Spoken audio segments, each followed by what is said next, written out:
সিমলায় last দিনটা আমরা একটা ভালো রেস্টুরেন্টে গিয়ে খেয়ে দিয়ে কাটালাম। খাওয়া দাওয়ারটা ভীষণ টেস্টি ছিল।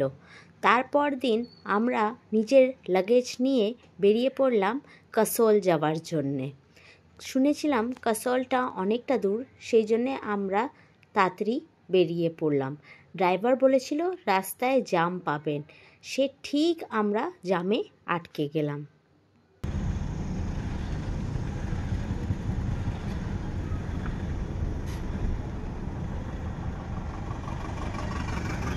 জ্যাম ছাড়ার পর আমাদের গাড়িটা আবার এগোতে লাগলো। পরপর অনেক টানেল আসছিল। টানেলগুলো বেশ দেখতে সুন্দর লাগছিল। কখনো কখনো অনেক নতুন টানেল পাচ্ছিলাম, আর কখনো কখনো পাচ্ছিলাম পুরনো টানেল। তারপরে আকাশে দেখলাম হঠাৎ কত চিল ঘুরে বেড়াচ্ছে। আমরা এখনও অনেকটা দূরে ছিলাম, আর একটার পর একটা টানেল পেরিয়েই যাচ্ছিল। কোথাও কোথাও দেখছিলাম রাস্তাও তৈরি হচ্ছিল, আর মাঝে মধ্যেই ঝর্ণা দেখা যাচ্ছিল। তারপরেই পৌঁছে গেলাম আমরা একটা পাঞ্জাবি রসোইতে। খিদেও খুব পেয়ে গেছিলো, দুপুরবেলার খাবারটা তো খেতেই হবে। তাই ভাবলাম এবারে খাবারের সময় হয়ে গেছে। তারপরে দেখলাম রেস্টুরেন্ট থেকে একটু বাইরে গিয়ে ভিউটা দারুণ ছিল। দুপুরবেলার খাওয়া দাওয়া শেষ করে আমাদের গাড়ি আবার এগোতে শুরু করলো। পেলাম খুব বাজে রাস্তা, ভেঙে চুরে গেছলো। তাও সময় লাগলো বটে, বাট আমরা ওখান থেকে বেরিয়ে গেলাম। নিয়ে আস্তে আস্তে আবার আমাদের ডেস্টিনেশনের দিকে এগোতে লাগলাম। মনে হচ্ছিল পৌঁছতে পৌঁছতে যেন রাত হয়ে যাবে। চারপাশে পাহাড়ই পাহাড়। কখনো কখনো রাস্তাগুলো এত ডেঞ্জারাস ছিল কি ভীষণ ভয় লাগছিল। একটা টানেলে ঢুকে দেখলাম ওই টানেলটা এখনও তৈরি হয়নি, ওটার ওপরে এখনও কাজ চলছিল। তারপরে আমাদের ড্রাইভার এই লোকেশনে দাঁড় করিয়ে দিল, বলল এটা হচ্ছে পার্বতী রিভার, ভালো করে আপনি দেখে নিন। আমরাও ভালো করে দেখে নিলাম, বেশ জায়গাটা সুন্দর ছিল। তারপর যে রাস্তাটা শুরু হলো সেটা আমাদের কাঁদিয়ে মারলো।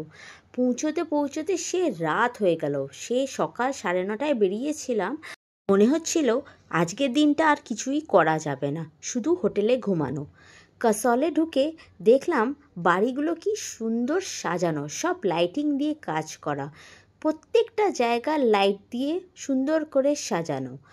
এটা হচ্ছে আমাদের হোটেল। ওই গাছগুলোর ওপারে যাচ্ছে পার্বতী রিভার। আমাদের হোটেলটা রিভারের খুবই কাছে, আর এখানটা প্রচুর ঠান্ডা ছিল। সিমলাতে অত ঠান্ডা পায়নি। সকাল সকাল ব্রেকফাস্ট করে আমরা একটু আশেপাশেটা ঘুরে নিচ্ছিলাম, কেন কি আমরা কাসলেতে শুধু 1 নাইট স্টে করেছিলাম। এরপর আমরা 1-2টো মন্দির দেখে আজকে আমরা মানালির জন্যে বেরোচ্ছি। আমাদের হোটেল থেকে পার্বতী ভ্যালি ছাড়া আমরা বরফের পাহাড়ও দেখতে পেয়েছি।